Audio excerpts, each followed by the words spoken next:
আসসালামু আলাইকুম। প্যারাডক্সিক্যাল সার্জিদের পর্ব ৭ সকলকে স্বাগত জানাচ্ছি আমি শম্পা। আজকের পর্বটির নাম স্রষ্টাকে কে সৃষ্টি করলো। ল্যাম্পপোস্টের অস্পষ্ট আলোয় একজন বয়স্ক লোকের ছায়ামূর্তি আমাদের দৃষ্টিগোচর হলো। গায়ে মোটা একটা শাল জড়ানো, পৌষের শীত। লোকটা হালকা কাঁপছেও। আমরা খুলনা থেকে ফিরছিলাম, আমি আর সাজিদ। স্টেশন মাস্টারের রুমের পাশের একটি বেঞ্চিতে লোকটা আঁটুসাঁটু হয়ে বসে আছে। স্টেশনে কত রকম লোকই তো বসে থাকে, তাই সেদিকে আমার বিশেষ কোনো কৌতূহল ছিল না।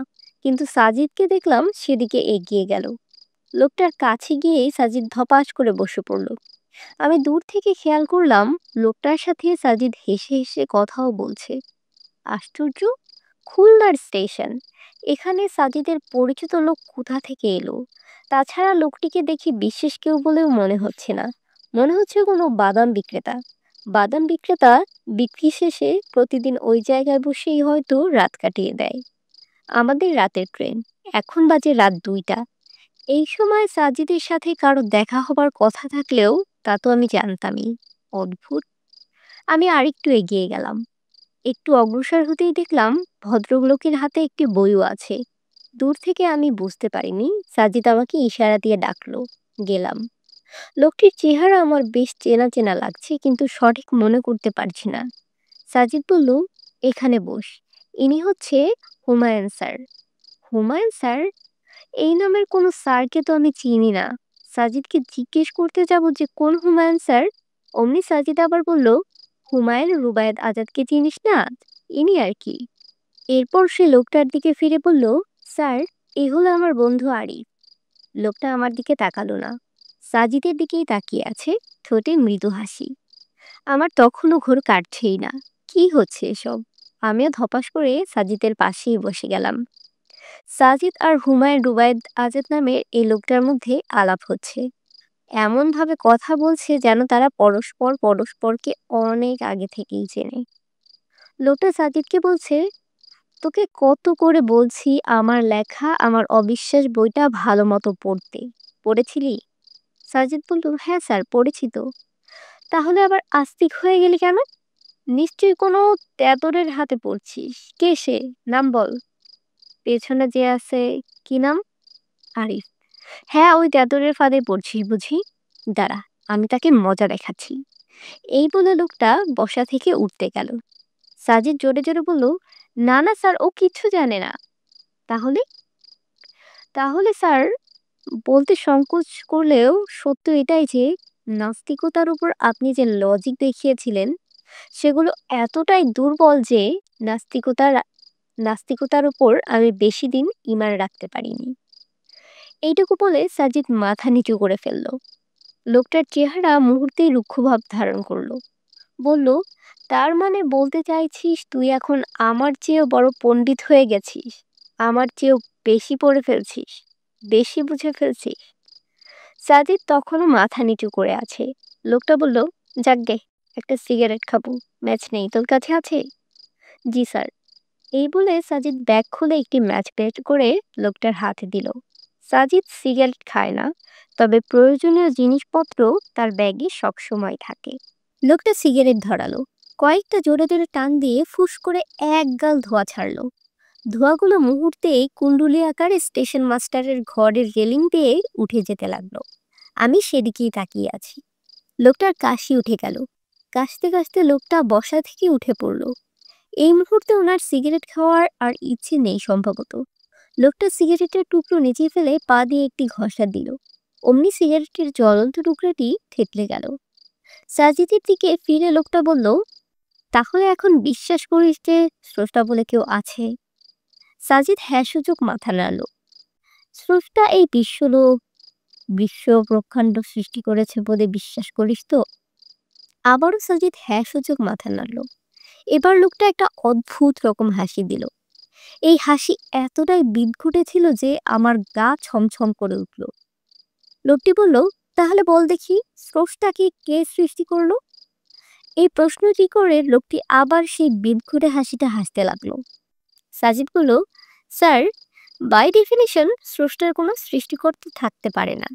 যদি বলি সৃষ্টিকর্তাকে সৃষ্টি করেছে, তৎক্ষণাৎ আবার প্রশ্ন উঠবে, তাহলে ক এর সৃষ্টিকর্তা কে? তখন যদি বলি ক এর সৃষ্টিকর্তা খ, তাহলে আবার প্রশ্ন উঠবে, খ এর সৃষ্টিকর্তা কে? এভাবেই চলতে থাকবে, এর কোনো সমাধানে যাওয়া যাবে না। লোকটি বলল, সমাধান আছে। কি সেটা? মেনে নেওয়া যে স্রষ্টা নেই, ব্যাস। এইটুকু বলে লোকটি আবার হাসি দিল। সাজিদ আপত্তি জানালো, বলল, আপনি ভুল স্যার। লোকটি চোখ কপালে তুলে বলল, কি? আমি আমি ভুল? জি স্যার।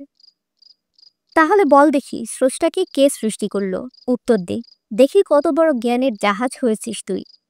আমি বুঝতে পারলাম এই লোক সাজিদকে যুক্তির ক্যারাকলে ফেলার চেষ্টা করছে। সাজিদ বলল, স্যার, গত শতাব্দীতেও বিজ্ঞানীরা ভাবতেন এই মহাবিশ্ব অনন্তকাল ধরে আছে, মানে এটার কোনো শুরু নেই। তারা আরও ভাবতো এটার কোনো শেষও নেই। তাই তারা বলতো, যেহেতু এটার শুরুও নেই শেষও নেই, সুতরাং এটার জন্য কোনো সৃষ্টিকর্তারও দরকার নেই। কিন্তু থার্মোডায়নামিক্সের তাপ ও গতির সূত্রগুলো আবিষ্কার হওয়ার পর এই ধারণা পুরোপুরি ভ্যানিস্ট হয়েই সাথে পদার্থবিজ্ঞানেও ঘটে যায় একটা বিপ্লব। থার্মোডায়নামিক্সের তাপ ও গতির দ্বিতীয় সূত্র বলছে, এই মহাবিশ্ব ক্রমাগত ও নিরবচ্ছিন্ন উত্তাপ অস্তিত্ব থেকে পর্যায়ক্রমে উত্তাপহীন অস্তিত্বের দিকে ধেয়ে যাচ্ছে। কিন্তু এই সূত্রকে উল্টো থেকে প্রয়োগ করা কখনোই সম্ভব নয়। অর্থাৎ কম উত্তাপ থেকে এটাকে বেশি উত্তাপের অস্তিত্বের দিকে নিয়ে যাওয়া আদৌ সম্ভব নয়। এই ধারণা থেকে প্রমাণ হয় মহাবিশ্ব চিরন্তন নয়, এটা অনন্তকাল ধরে এভাবে নেই, এটার একটা নির্দিষ্ট শুরু আছে। থার্মোডায়নামিক্সের সূত্র আরও বলেই, এভাবে চলতে চলতে একসময় মহাবিশ্বের সকল শক্তি নিঃশেষ হয়ে যাবে আর মহাবিশ্বও ধ্বংস হয়ে যাবে। লোকটি বলল, উফ, আসছে বৈজ্ঞানিক লম্পু, সহজ করে বল বেটা। সাজিদ বলল, স্যার, একটা গরম কফির কাপ টেবিলে রাখা হলেই সেটা সময়ের সাথে সাথে আস্তে আস্তে তাপ হারাতে হারাতেই ঠান্ডা হয়ে যাবে। কিন্তু সেটা টেবিলে রাখার পর যে পরিমাণ গরম ছিল, সময়ের সাথে সাথে সেটা আরও বেশি গরম হয়ে উঠবে, এটা অসম্ভব। এটা কেবলই ঠান্ডা হতে থাকবে। একটা পর্যায়ে গিয়ে দেখা যাবে কফির কাপটা সমস্ত তাপ হারিয়ে একেবারেই ঠান্ডা হয়ে গেছে। এটাই হচ্ছে থার্মোডায়নামিক্সের সূত্র। তো এর থেকে প্রমাণ হয় মহাবিশ্বের একটা শুরু আছে।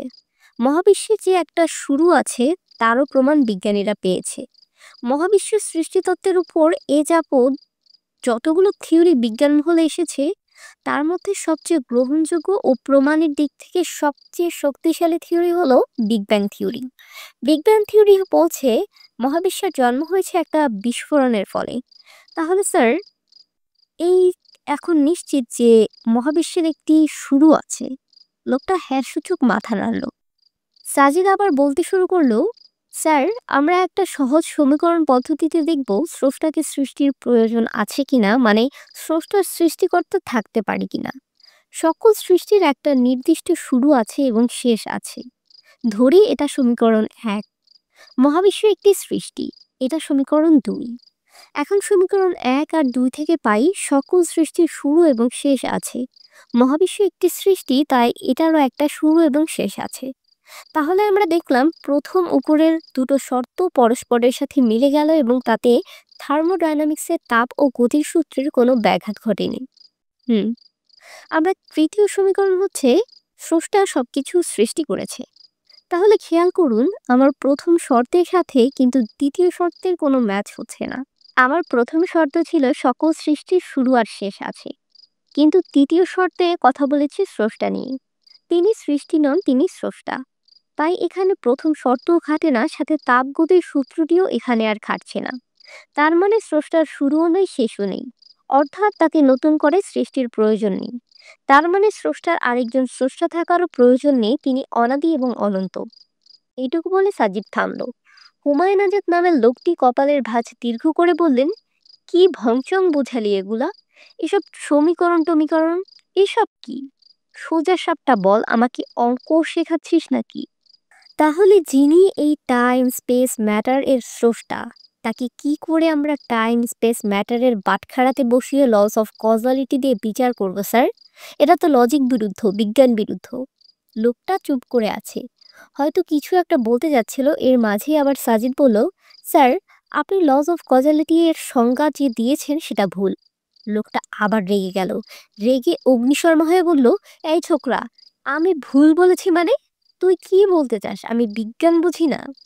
সাজিদ বলল, না না স্যার, আমি একদমই তা বলিনি, আমার ভুল হয়েছে। আসলে আমার বলা উচিত ছিল লস অফ কজালিটি এর সংজ্ঞা বলতে গিয়ে আপনি ছোট্ট একটা মিস করেছেন। লোকটার চেহারাটা এখন কিছুটা স্বাভাবিক হলো। বলল, কি মিস করেছি? আপনি বলেছেন লজ অফ কজালিটি এর মতে সবকিছুর একটা কজ থাকে। আসলে এটা স্যার সেরকম নয়। লজ অফ কজালিটি হচ্ছে everything which has a beginning has a cause. অর্থাৎ এমন সবকিছু যেগুলোর একটা নির্দিষ্ট শুরু আছে, কেবল তারই কজ থাকে। স্রষ্টার কোনো শুরু নেই, তার স্রষ্টাকে লজ অফ কজালিটি দিয়ে মাপাটা ও যুক্তিসঙ্গত এবং যুক্তিবিরুদ্ধ কাজ। লোকটার মুখ কিছুটা গম্ভীর হয়ে গেল। বলল, তুই কি ভেবেছিস এরকম ভারী ভারী কিছু শব্দ ব্যবহার করে কথা বললে আমি তোর যুক্তি মেনে নিব?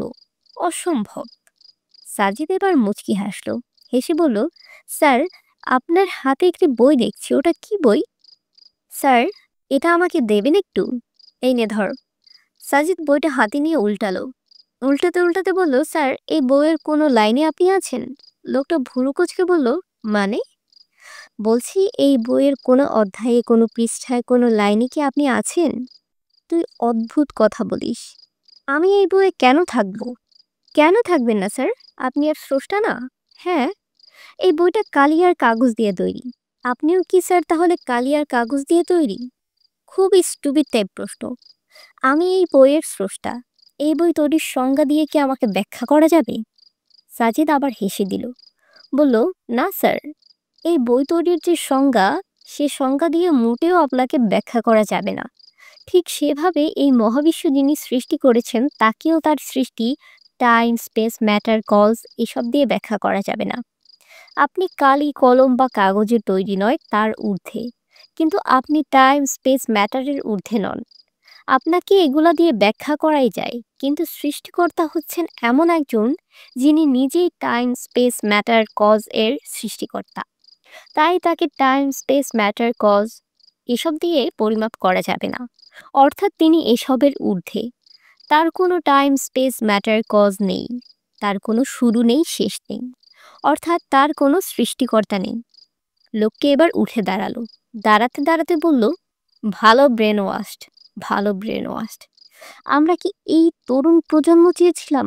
হায়, আমরা কি এই তরুণ প্রজন্ম চেয়েছিলাম? এটা বলতে বলতে লোকটা হাঁটা ধরলো। দেখতে দেখতেই উনি স্টেশনের মানুষের ভিড়ের মধ্যে হারিয়ে গেলেন। ঠিক সেই মুহূর্তে আমার ঘুমটা ভেঙে গেল। ঘুম ভাঙার পর আমি কিছুক্ষণ ঝুম মেরে বসেছিলাম। ঘড়িতে সময় দেখলাম রাত 1:30 বাজে। সাজিদের বিছানার দিকে তাকালাম। দেখলাম সে বিছানায় শুয়ে শুয়ে বই পড়ছে। আমি উঠে তার কাছে গেলাম। গিয়ে দেখলাম সে একটা বই পড়ছে। বইয়ের নাম আমার অবিশ্বাস। বইয়ের লেখক হুমায়ুন আজাদ। সাজিদ বই থেকে মুখ তুলে আমার দিকে তাকালো। আমি তার ঠোঁটের কোণায় একটি অদ্ভুত হাসি দেখতে পেলাম। আমি বিরাট একটা শক খেলাম। না, এটা হতে পারে না। স্বপ্নের উপর কারো হাত নেই। আমি বিড়বিড় করে বলতে লাগলাম। প্যারাডক্সিক্যাল সাজিদের পর্ব ৭ আজকে এখানেই শেষ করছি। ইনশাল্লাহ আগামী দিন আপনাদের সামনে পর্ব ৮ নিয়ে হাজির হব। ততক্ষণ পর্যন্ত ভালো থাকবেন, সুস্থ থাকবেন। আর আগের পর্বগুলো যদি আপনারা না শুনে থাকেন, অবশ্যই আগের পর্বগুলো শুনে নেবেন। আসসালামু আলাইকুম।